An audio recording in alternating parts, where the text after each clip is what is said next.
Market గిరాకీని గమనిస్తూ ఉన్న వనరుల్ని సమర్థంగా వినియోగించుకుంటూ తక్కువ పెట్టుబడితో చక్కటి లాభాలు గడిస్తున్నారు ఆదిలాబాద్ జిల్లా రైతులు. సంప్రదాయ పంటల స్థానంలో కూరగాయ పంటలు పండిస్తూ వచ్చిన దిగుబడుల్ని సొంతంగా అమ్ముతూ లాభాలు గడిస్తున్నారు.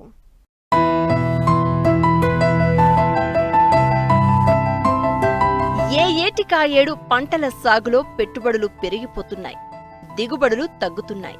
వచ్చిన దిగుబడులకు మార్కెట్లో సరైన గిట్టుబాటు ధర రావడం లేదు. దీంతో ప్రత్యామ్నాయ పంటల సాగుకు మొగ్గు చూపుతున్నారు రైతులు.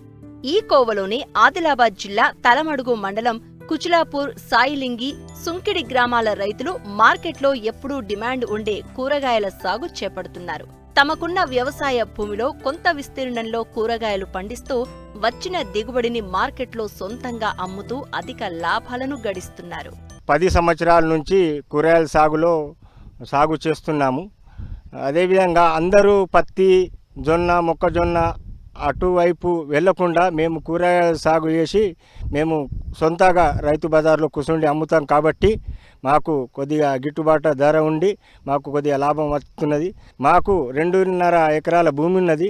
అందులో 1.5 ఎకరం పత్తి, 1 ఎకరం కూరగాయలు వేయడం జరుగుతున్నది. ఈ సంవత్సరం ఎండాకాలంలో కొద్దిగా నీళ్ళు ఉండడం వల్ల మేము బెండి, అల్చంత, బబ్బెర వేయడం జరిగింది. కొద్దిగా గిట్టుబాటు ధర కేజీ 50-60 పోవడం జరిగింది. మంచిగానే లాభం వచ్చింది. పత్తికి ఎక్కువ పెట్టుబడి ఉంటుంది కాబట్టి పత్తికాయ మొగ్గు చూపకుండా కూరగాయల సాగుకు తక్కువ పెట్టుబడితో ఎక్కువ లాభాన్ని చేసుకోవచ్చు. బెండకాయ 10 గుంటలు, అల్చంత 10 గుంటలు, బబ్బెర ఒక 20 గుంటలు, మొత్తం 1 ఎకరం వేయడం జరిగింది. ఈ పంట వేయడంతో కొద్దిగా లాభమే అనిపిస్తున్నది.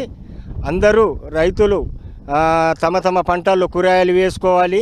వేరే పంట అయితే మనకు అంతా ఖర్చు మాకు ఏం మిగిలిలేదు.